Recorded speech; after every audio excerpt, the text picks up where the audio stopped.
ঘুম থেকে উঠেই দেখি বৃষ্টি শুরু হয়েছে। আজ ছুটির দিন, বাইরে বেশ কিছু কাজ আছে।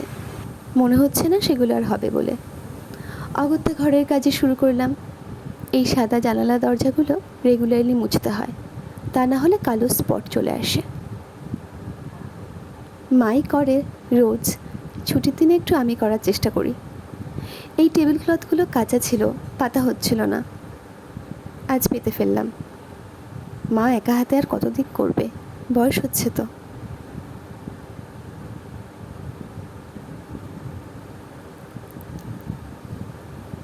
এই ফ্লাওয়ার ভাসটা আপাতত ফাঁকাই রয়েছে, কারণ ফুলটা ধুয়েছি, এখনও শুকোয়নি।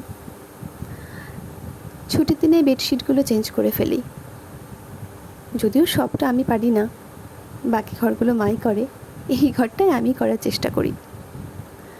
কিন্তু দুপুর হতে না হতেই সবাই আমাকে ঠেলে স্নানে পাঠালো। আমার নাকি স্নানে অনেক সময় লাগে। আচ্ছা, মেয়েদের তো একটু সময় লাগবেই, তাই না?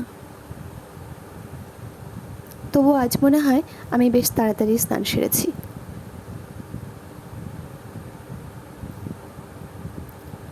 এরপরে পুজোয় বসার পালা। আমার আবার গোপাল আছে, ওই যে ছোট্ট গোপাল বসে আছে।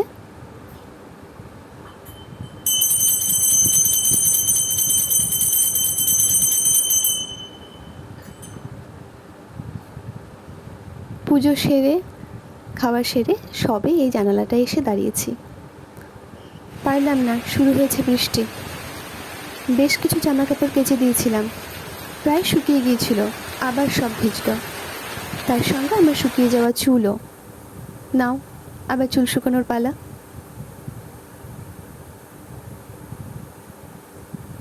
তারপরে ভাবলাম বইটা নিয়ে বসি। টু দ্য লাইট হাউস বইটা পড়া শুরু করেছি। এটা পড়তেও বেশ লাগছে। পড়া হয়ে গেলে তোমাদের জানাবো কেমন লাগলো।